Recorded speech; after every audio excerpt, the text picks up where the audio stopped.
안녕하십니까. 원주권 뉴스입니다.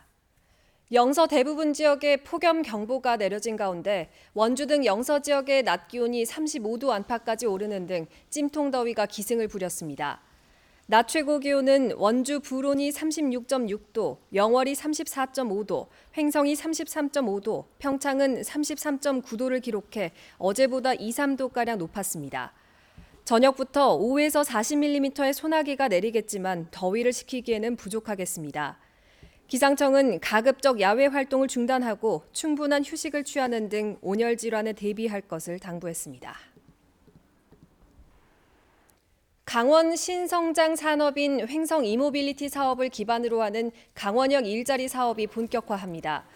강원도는 오늘 횡성 웰리힐리파크에서 홍남기 경제부총리와 횡성 우천 일반산업단지로 이전할 9개 기업, 강원도 노사민정 대표 등이 참석한 가운데 강원역 일자리 상생 협약을 맺었습니다.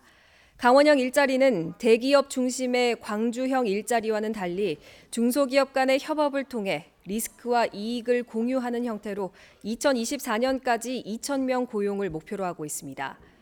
강원도는 노사민정 공동선언을 발표하고 연말에 출시할 예정인 초소형 전기차 구매 의향자와 구매 협약을 체결할 예정입니다. 원주 지역 14개 시민단체들이 아베 정권 규탄 원주 시민행동을 발족하고 일본의 경제보복을 규탄했습니다. 원주 시민행동은 오늘 원주시청 평화의 소녀상 앞에서 기자회견을 열고 일본이 침략 역사를 반성하지 않고 과거 군국주의 국가로 돌아가려 한다며 한일 군사정보보호협정, 지소미아를 파기해야 한다고 주장했습니다. 또 일본의 경제 침략에 맞서 국민들의 단결이 절실하다며 노후 아베 집회에 시민들이 동참할 것을 촉구했습니다. 이들은 향후 종교계와 학계, 학생 모임 등 다양한 단체들의 참가를 확대해 나간다는 방침입니다. 평화의 소녀상을 주제로 한 닭종이 인형전이 엿새 일정으로 원주 한지 테마파크에서 개막했습니다. 30에서 90cm 크기의 닭종이 소녀상 20점과 관련 그림 15점이 전시될 예정이며 위안부 할머니를 기리는 이재경 작가의 작품 6점도 함께 전시됩니다. 또 일본 나고야에서 소녀상 전시가 중단된 것에 항의하기 위해 전시 기간 동안 내가 소녀상이다 SNS 릴레이 캠페인도 진행됩니다. 네이버 제2데이터센터 유치전에 나선 평창군이 내일 최종 부지 제안서를 제출합니다.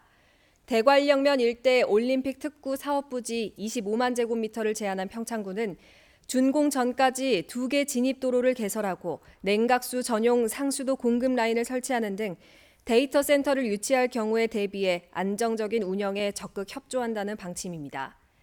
네이버는 8월 중에 서류 심사와 현장 실사 등의 검토를 거쳐 9월 중에 우선 협상자를 결정할 예정입니다. 영월군이 지원하는 온라인 쇼핑몰 영월몰에서 추석맞이 특별 판매전을 엽니다.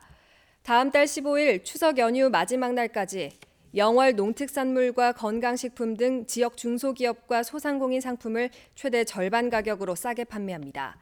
3만 원 이상 구입하면 추첨을 통해 만 원을 돌려주는 페이백 이벤트도 마련됐습니다. 영월몰에서는 참여 상인들에게 판매 수수료를 받지 않고 있습니다. 횡성에 올해 첫 중증 열성 혈소판 감소 증후군인 SFTS 환자가 발생함에 따라 감염병 확산 방지 활동이 강화됩니다. 횡성군은 진드기 매개체 중점 분포 마을에 해충 기피제와 토시를 배부하고 마을 방송을 통해 야외 활동 시 긴 옷 착용과 외출 후 목욕하고 옷 갈아입기 등 예방 수칙을 안내하고 있습니다. 뉴스를 마칩니다. 고맙습니다.